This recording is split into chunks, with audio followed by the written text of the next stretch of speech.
Assalamualaikum warahmatullahi wabarakatuh. Alhamdulillahirabbil alamin wassalatu wassalamu ala sayyidina Muhammadin wa ala alihi wa sahbihi ajmain. Allahumma alimna ma yanfa'una wanfa'na bima 'allamtana wa zidna ilman nafi'a wa amalan mutaqabbala wa ba'du. Para pemirsa, di kesempatan ini saya ingin menyampaikan terkait dengan beberapa kesunahan untuk pekorban. Yang pertama adalah kesunahan sebelum melakukan penyembelihan, yang kedua adalah kesunahan di saat penyembelihan, yang ketiga adalah kesunahan setelah melakukan penyembelihan. Yang pertama adalah kesunahan sebelum penyembelihan. Dalam hadis Rasulullah SAW bersabda, "Idza dakhalal asyru wa arada ahadukum ayyudhiya fala yamassa min sya'rihi wala min bashari syai'a." Apabila masuk 10 hari pertama bulan Zulhijjah dan salah seorang kalian berkeinginan, punya rencana untuk berkorban, maka janganlah mencabut, mencukur bulunya dan apapun dari kulitnya sedikit pun. Nah, ini anjuran dari Nabi. Sekarang adalah tanggal 1 bulan Zulhijjah. Jadi mulai sekarang bagi yang hendak berkorban, jangan potong kuku, jangan cukur rambut. Ya. Namun ulama memahami ini hadis bukanlah sebagai perintah wajib. Kenapa? Karena ada hadis lain yang menginformasikan ternyata itu tidak dilakukan oleh Nabi Shallallahu Alaihi Wasallam. Ada 2 hadis. Yang pertama adalah hadis riwayat Imam Tirmizi yang dimana Aisyah bercerita, "Anna Nabi Shallallahu Alaihi Wasallam kana yab'atsu bil hadi minal Madinati fala yajtanibu syai'an mimma yajtanibu minhu al-muhrim."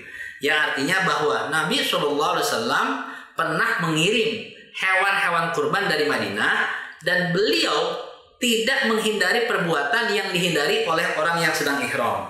Kita tahu bahwa perbuatan yang tidak boleh dilakukan oleh orang yang ihram atau yang mesti ditinggalkan oleh orang yang sedang ihram adalah salah satunya adalah mencukur bulu, ya, mencabut bulu dan memotong kuku.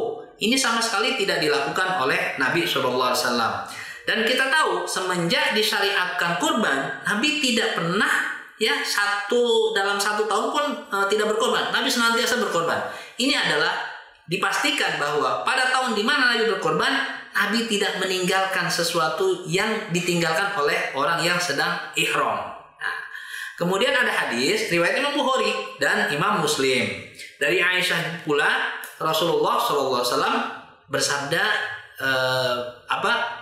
Aisyah radhiyallahu anha berkata, kata Aisyah begini, "Kuntu aftilu qalaida hadi Rasulillah sallallahu alaihi wasallam summa yuqalliduhu wa yab'asu bihi wa la yahrumu alaihi syai'un ahallallahu hatta yanhara hadiyah."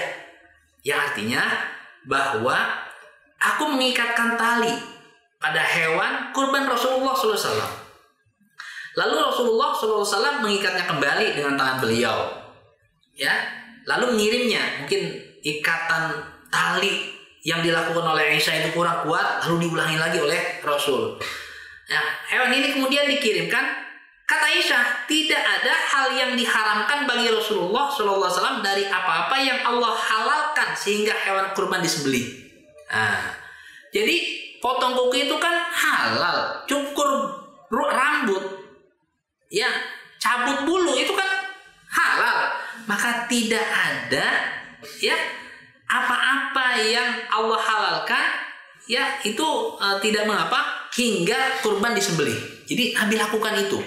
Jadinya kalau seandainya tidak mencukur rambut, tidak memotong kuku bagi yang hendak yang berkorban, itu bagus. Tapi seandainya ada orang dia berkorban tapi dia mencukur rambut, memotong kuku, ya, jangan disalahkan. Yang kedua adalah ketika dilakukan penyembelihan. Nah, yang disunahkan adalah bahwa hewan itu disunahkan untuk disembelih sendiri. Karena memang seperti itulah yang dilakukan oleh Rasulullah, para sahabat. Namun ini sekali lagi sekedar sunnah, ya. Ulama kemudian memberikan jalan keluar bagi misalnya ada orang yang tidak tega kalau menyembelih. Dia tidak kuat kalau melihat darah. yaitu ngelihat aja, ngelihat hewannya disembelih. Ya, ini yang pertama ketika dilakukan penyembelihan. Nah, kemudian yang kedua adalah bertakbir dan berdoa. Tentu saja setelah mengucapkan menyebut nama Allah. Jadi takbir dan doa. Ya. Dalam hadis yang diriwayatkan oleh Imam Abu Daud, Ibnu Majah, dan Imam Ahmad, Rasulullah Jabir bin Abdullah radhiyallahu an pernah cerita. Zabahan Nabi sallallahu alaihi wasallam yaum zabhi kabshaini akronaini amlahain. Nabi sallallahu alaihi wasallam pernah menyembelih pada hari penyembelihan, yaitu tanggal 10 Dzulhijjah. Kabshaini, 2 kambing domba. Akronaini, dua-duanya bertanduk. Amlahaini, ya, amlahaini itu dalam bahasa Arab artinya dominasi warnanya putih. Jadi kambing warna putihnya dominan, tapi ada warna-warna hitam. Ya. Kemudian falamma wajjahahuma, ketika Nabi hendak menyembelih 2 kambing tersebut, ya, sahabat Jabir berkata, "Ini wajjahtu." Maaf, Nabi SAW mengatakan atau membaca doa, "Inni wajjahtu wajhiya lilladzi fataras samawati wal arda ala millati Ibrahim hanifa wa ma ana minal musyrikin. Inna sholati wa nusuki wa mahyaya wa mamati lillahi rabbil alamin la syarikalah wa bidzalika umirtu ana minal muslimin. Allahumma minka walaka an Muhammadin wa ummati bismillahi Allahu akbar."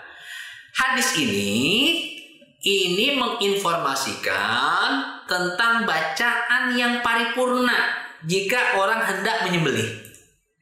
Namun kalau seandainya mau dikurangi dari bacaan ini boleh. Kenapa? Karena ada hadis lain yang menginformasikan Nabi hanya membaca atau menyebut nama Allah dan bertakbir. Jadi bismillahi Allahu akbar. Hadza minka wa ilaika fataqabbal ya Allah. Ya, jadi itu bismillah wallahu akbar. Hadza minka wa ilaika fataqabbal ya Allah. Dengan nama Allah, Allah Maha Besar, ini minka hakikatnya darimu, wa ilaika dan kembali kepadamu ya Allah. Allahu akbar. Allah Maha Besar. Seperti itu. Walaupun kemudian ulama ada sedikit berbeda terkait bacaan atau menyebut nama Allah.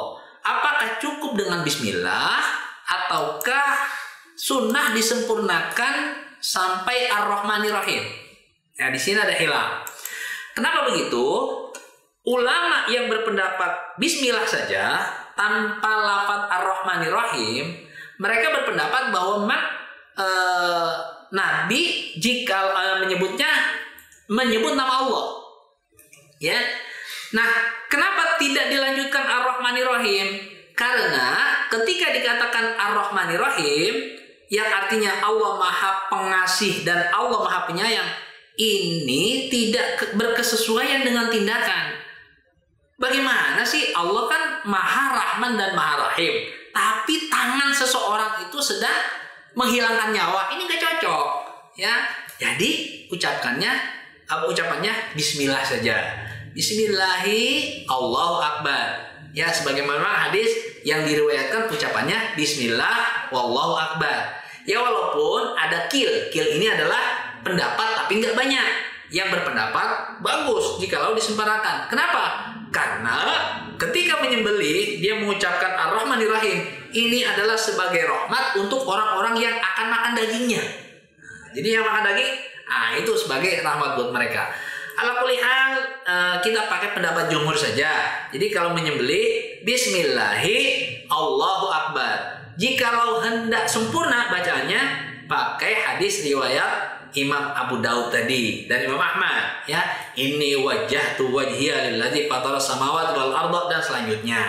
Ya, jadi boleh bertakbir karena memang Nabi juga bertakbir ketika menyebut nama Allah lalu bertakbir sebelum menyembelih. Ya, saya rasa cukup jelas terkait dengan apa yang hendak dibaca ketika menyembelih. Dan ingat, para panitia korban itu harus mengucapkan kan mereka adalah orang-orang yang diamanahkan atau orang-orang yang diwakilkan untuk menyembelih, ya.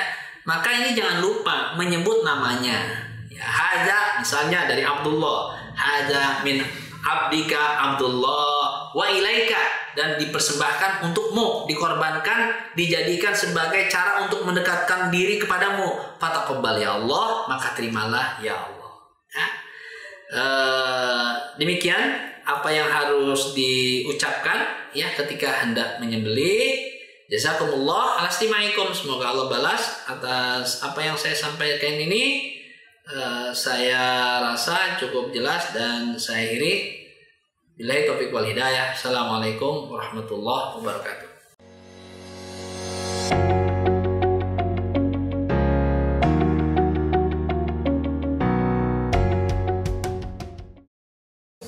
Jangan mau jadi korban cinta dunia, apalagi sampai iman dikorbanin.